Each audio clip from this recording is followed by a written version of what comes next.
عليكم ورحمة الله وبركاته. أهلا ومرحبا بكم في منصة دوت.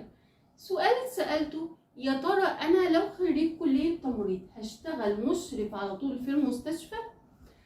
في بعض الأحيان هتشتغل على طول، وفي بعض الأحيان لا طبعا مش هتشتغل على طول.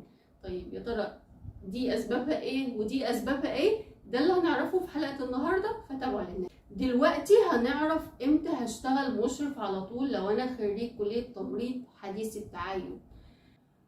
هيكون متاح ليك في حالة واحدة بس: لو انت اشتغلت في مستشفى لسه جديدة او فيها عدد اخصائي تمريض قليل، يعني في منطقة بعيدة جدا فالعدد قليل من اخصائي التمريض. على سبيل المثال مثلا في دفعتك اتعين نسبة معينة من المعهد الفني للتمريض ونسبة من الاخصائي التمريض، فطبيعي هياخدوا الاخصائي التمريض هيعينوهم اشراف على الاقسام، والمعهد الفني للتمريض هيتعين فني تمريض، وفي بعض منكم هيتاخد في اماكن حيويه، يعني هيشتغل اخصائي تمريض في اماكن حيويه في المستشفى. دي الحاله الوحيده اللي انت ممكن تشتغل اشراف على طول. طيب ايه بقى الحاله التانية اللي انا مش متاح ليا اشتغل اشراف على طول؟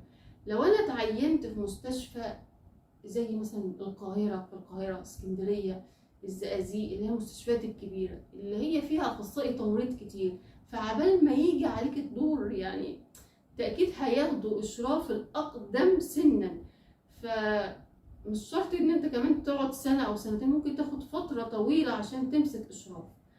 طيب لو انت حاطط الموضوع ده في دماغك، اكتب من ضمن رغباتك مناطق بعيدة، ما تكتبش بقى في مناطق حيوية اللي هي يعني مستشفيات معروفة جدا وقديمة مثلا في محافظات معروفة، بالتأكيد مش هتشتغل إشراف. وبرضو لو شغفك ممكن نعمل ماجستير في الإدارة وناخد دورات ودبلومات كتيرة، وفي الحالة ديت هيبقى متاح ليك طبعا، ويبقى الأولوية إن أنت تمسك إشراف.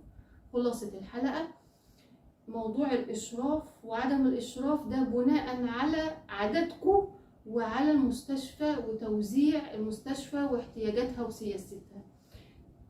طيب أنا ليا شغف في الجزئية دي، قلنا ممكن هنعمل ماجستير أو دبلومات أو دورات كتيرة في الإدارة وفي الجودة. في الحالة دي بيبقى متاح ليا أو بيكون الفرصة أكتر ليا في الإشراف.